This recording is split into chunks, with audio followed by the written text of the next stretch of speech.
Bueno, tenemos con nosotros a Oscar Misle, director de Secodap. Hay una serie de episodios, de hechos que se han convertido en recurrentes, que han venido ocurriendo desde hace ya bastante tiempo. Oscar, gracias por venir y estar con nosotros para reflexionar un poco sobre un tema de tan alta sensibilidad, pero vinculante al hecho de la violencia contra los niños, situaciones terribles como las que han ocurrido en las últimas semanas y en los últimos días. Son episodios que no solamente tú los reflejas en la capital de la República, que es digamos, el nudo del conflicto, por llamarlo de alguna forma, sino en todo el país. ¿Qué está pasando? ¿Qué está ocurriendo? Es desesperante y es una situación que se describe como de forma, yo te diría que hasta horrorosa, ¿no? Sí.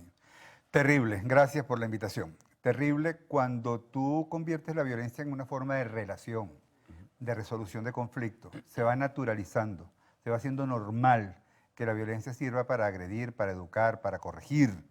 Y esa violencia además queda impune, porque en el caso ese dantesco que vimos, 4 niños, chicos, 3 hermanitos y un Sí. vecino asesinados y abusados sexualmente y asesinados. Uno se pregunta por qué una persona puede llegar a cometer un acto tan atroz en una casa, Sí. en una comunidad, en el barrio 70, en la parroquia del Valle. Uno se pregunta qué pasa con los vecinos. Los vecinos del sector no oyeron los gritos, el llanto de estos niños. Y si lo oyeron, seguramente algún vecino dijo, pero ¿para qué voy a actuar? ¿Para qué voy a denunciar? Me voy a poner en riesgo porque posiblemente los familiares o las redes que acompañan a este criminal, porque no se le puede llamar de otra forma, pueden pasarme factura. Entonces el miedo me paraliza. Pero también es la duda si realmente esa denuncia se va a convertir en una reacción o en una acción que permita apoyar a las víctimas, por ejemplo. La otra cosa es, esa persona sería la primera vez que abusó de ese niño. Eso no sería Sí. un abuso recurrente, en donde más bien la misma dinámica social de la sobrevivencia hace que tú no puedas estar pendiente de señales que te puedan estar dando los niños por estar pendiente de la comida, de la Sí, cola, no, sin de duda. toda la carencia. Entonces se va naturalizando la violencia. Ahora, uno siente por momentos cuando escucha la descripción de padres o de vecinos, en este caso y en otros, ¿no? Ajá, Porque sí, sí, sí, eso sí. está Sí, sí. pasando de forma consistente en los últimos tiempos. Es como que no se dan cuenta o no quieren, como tú dices, asumir, o hay temor, o en el caso este que mencionábamos del Valle, que la gente decía, bueno, pero se veía un señor tranquilo, Claro, colaborador, le regalaba chucherías a los niños, claro. etcétera. Entonces, nadie tuvo la percepción de medir qué estaba detrás de esa persona, Claro, ¿no? porque además está la desinformación. Y qué buena esta oportunidad para hablar de un tema que yo sé que es delicado, pero pedagógicamente hay que abordarlo, que es el tema del abuso sexual. Ujú. En el abuso sexual, el 80%, hay quien habla del 90%, de una persona cercana, con quien se Sí. tiene vínculo, en quien se confía, de quien no se duda. Y esa persona, aparentemente es una persona sana, que se aprovecha del niño o de la niña para abusar sexualmente. Y el abuso sexual la gente cree que es solamente penetración. Es Ujú. cualquier acto Claro. donde se utiliza al niño para satisfacer sexualmente al adulto. O sea, es un acto violento, es violencia. Pero si ese niño no tiene formación, porque no ha tenido la posibilidad de tener una educación sexual que le permita Sí, ¿no? ponerle límite a aquel adulto que quiera tocar sus partes íntimas, o que le hace alguna insinuación, o que le hace sentir que la caricia sexual es una caricia de afecto, ese niño que a lo mejor está solo, que está abandonado, que no tiene la atención de los familiares, confunde y entiende que esta persona, que se vale pues del poder que tiene, de la cercanía del vínculo, comienza a usar. Entonces, ¿qué tenemos aquí como carencia? Falta de formación, información, para que los niños puedan primero identificar quién se acerca y con qué condiciones se acerca, cuál es la intención que tiene y cuál es también la formación que tienen las familias. Si la familia tiene la capacidad de poder identificar, de poder analizar cuál es el comportamiento que tiene familias que muchas veces, en otros casos, no quiero decir que sean estos, viven hacinadas y en donde la sexualidad no sabe, solamente una cortinita que divide la habitación. Entonces hay todo un tema también que lo hace todavía más No, y complejo. lo peor también es que puede, digamos, habría que remontarse en una investigación muy, muy seria y muy Claro, profunda, pero se está convirtiendo como en algo cotidiano. Es decir, bueno, claro. pasó, ocurrió, la familia lo asimiló, o el entorno familiar más cercano o de amigos lo asimiló, y la vida continúa. Y la vida continúa y uno se pregunta, Carlos, ¿no habrán otros niños, Ujú. otras niñas de la comunidad también, que ya fueron abusados Claro. sexualmente y que como ya la persona no existe, porque bueno, el 6CPC ya murió pues en manos del 6CPC, ¿qué pasa con esos niños? ¿Qué pasa con esos niños que ya fueron afectados, que están marcados en sus vidas? ¿Cómo van a relacionarse con los otros? ¿Cuál es la percepción que tienen de sí mismos? No solamente son los 4 niños, Sí, sí. son otros niños posibles porque un pederasta no es selectivo, un pederasta tiene una inclinación de abusar de niños. Entonces, ¿cómo queda esa investigación? ¿Quién hace la investigación? Eso iba a preguntarte, porque cuando ocurren estos casos, se ubica al violador o al criminal, o en estos casos, bueno, se le dio de baja, como se habla en el argot policial. Pero luego no hay una investigación de saber quién era ese personaje, Claro. quién era ese tipo, o mujer, porque también hay casos de violaciones Claro. donde participan mujeres, quiénes eran, cuáles eran sus antecedentes, de dónde viene, cómo se origina esa inclinación a violar y a maltratar a los niños. Ese tendría que ser el deber ser. Claro. El deber ser tendría que ser que No una es vez que que pasó sucede un y así hecho, se quedó. salió a la luz pública, logró conmover a la colectividad, comenzar la investigación. ¿Por qué? Porque si esa investigación no se hace, la impunidad está presente, aunque la persona no esté presente, ya hay vidas que están marcadas, que están afectadas, que requieren abordaje psicológico, que requieren abordaje, protección inclusive.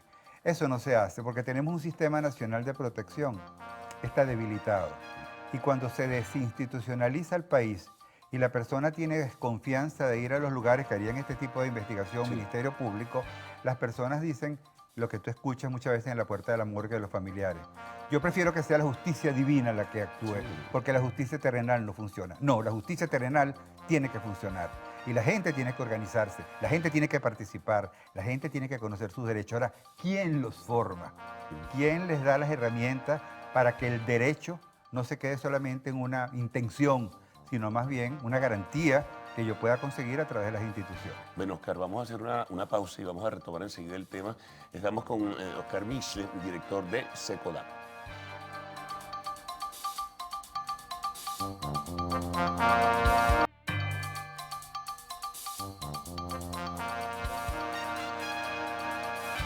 Continuamos esta importante conversación con Oscar Misle, director de SECODAP, un tema pues, que estremece a la opinión pública porque, como decíamos en la introducción, está ocurriendo en forma casi que recurrente. Ahora, Oscar, la misma circunstancia que vive el país, la agudización de una crisis económica, social, política, humanitaria, ¿no ha contribuido de alguna forma a que estas cosas surcan? O sea, ¿por qué ocurre? ¿Por qué no entrar en el fondo del tema?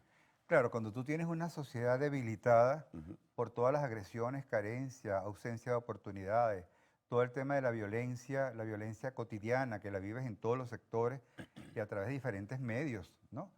La persona pierde la capacidad de poder establecer prioridades, porque el hecho de defender la vida, de comer, de tratar de ver cómo hace para sobrevivir, No, hace que claro. no exista la energía, la voluntad, pero además la organización social, el tejido social que permite que la persona pueda tener conciencia de cuál es su rol ciudadano, que reclamar, que protestar no lo pone en riesgo y que pueda hacerlo precisamente para que no se den este tipo de situaciones, para que existan los programas, para que tú sepas que en cada municipio donde hay un consejo de protección, cuando tú haces la denuncia, te van a decir, bueno, vaya para tal lugar, que hay un programa donde van a atender a las familias, donde la van a formar, donde le van a dar atención a este niño que fue violentado o agredido sexualmente para que él se pueda recuperar. Y eso está ocurriendo No existe, Carlos, existe o existen en pocas, sí.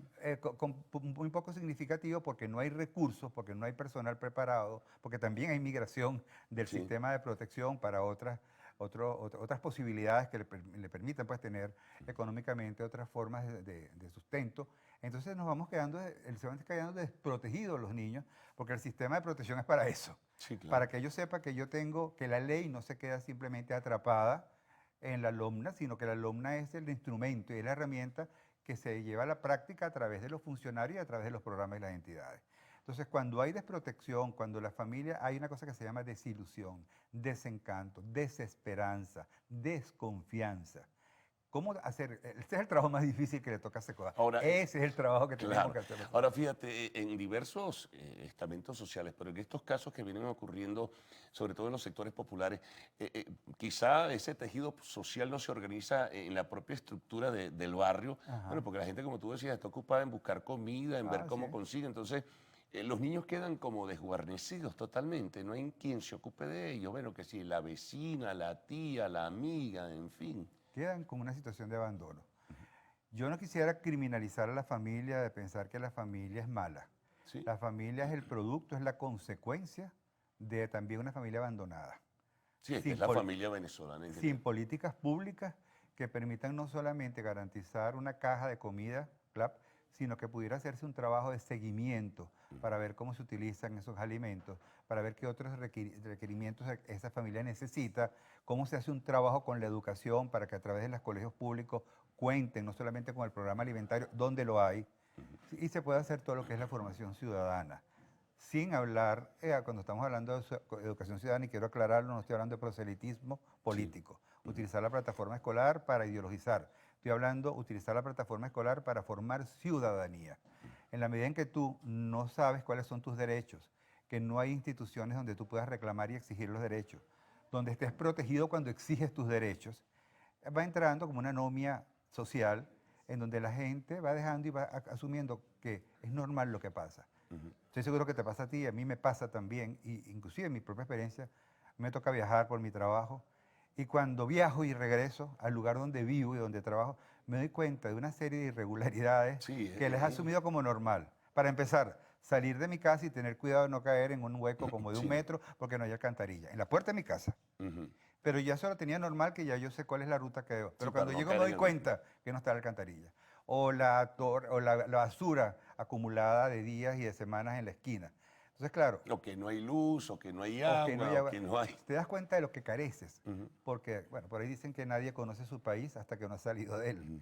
Quizás nos vamos acostumbrando, inclusive lo que tenemos la posibilidad de ver otras realidades. Entonces, estamos incidiendo mucho en Secodá, que hay que formar a los niños, hablar del tema con los niños. Por cierto, ¿qué información manejan ustedes, Oscar, en Secodap sobre el hecho de los niños que se van? No los que se quedan, que también es otro tema que creo ustedes han abordado, los niños que se quedan porque la familia se va a buscar mejores condiciones de vida al exterior, pero los niños que se van, incluso niños que se van solos, ¿qué información manejan ustedes en ese Sí, sentido? ese Y tema es que pueden ser víctimas precisamente de caer en situaciones como las que hemos claro, venido esos niños conversando. están expuestos a la trata, a Claro, ser abusados, a ser explotados laboralmente.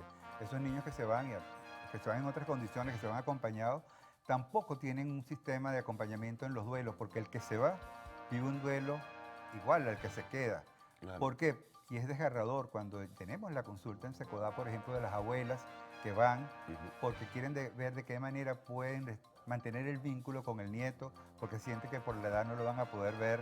Entonces ese niño que está fuera en el país, que está en otras Claro. condiciones, que tiene otras posibilidades y siente que su familia, sus primitos, sus hermanos se quedaron en un país que los pone en riesgo, que le pone en riesgo su vida, para esos niños no es fácil vivir en un país, aunque se esté bien, pensando que mis No. afectos están en unas condiciones No, y la que los garantía de ponen. seguridad tampoco está totalmente definida, ¿no? En algunos casos sí, en otros casos no, No depende. está. Claro, y llegan en condiciones, ya sabemos cómo les toca llegar a estas familias, a estos niños que emigran, dónde tienen que llegar, cuáles son las oportunidades que tienen, cuál es el amparo que tienen, cuáles son las garantías Mm. que tienen en un país distinto, con una cultura distinta, con unos requisitos distintos. Es un drama el tema de la migración, tanto los que se quedan como los que se van, pero también de los que tienen planes de irse, Sí, que no están ni allá ni están sí. acá. Y tienen esa sensación de angustia, de no saber o de no querer irse, pero no se van porque quieren, sino porque deben, porque tienen necesidades y carencias. Es un trabajo que hay que hacerlo, ahora sí hay que verlo de manera integral. Aquí lo que tendría que haber es un ministerio que estuviera focalizado en los niños, que fuese la prioridad la protección de los niños. No sabemos cuál es el ministerio, porque cada ministerio lo toca Sí. puntualmente, pero focalmente, pero no de manera integral, para que estos niños, yo diría algo que yo sé que es un tema difícil para la familia, con los niños hay que hablar sobre la realidad del país, No, definitivamente. para que ellos sepan que no es normal, Ujú. que no es natural, que no es lo que merecemos como ciudadanos y que tenemos que exigir que eso cambie. Bueno, gracias por todos estos comentarios, Oscar, y también nos pasemos un poquito por un momento de reflexión sobre lo que está ocurriendo en nuestro país y todas estas cosas tan terribles que venimos pues observando. Bueno, Oscar Bisle, director de Secodap. La pausa, amigos. Al regreso, el segmento de arte y espectáculos en lo actual.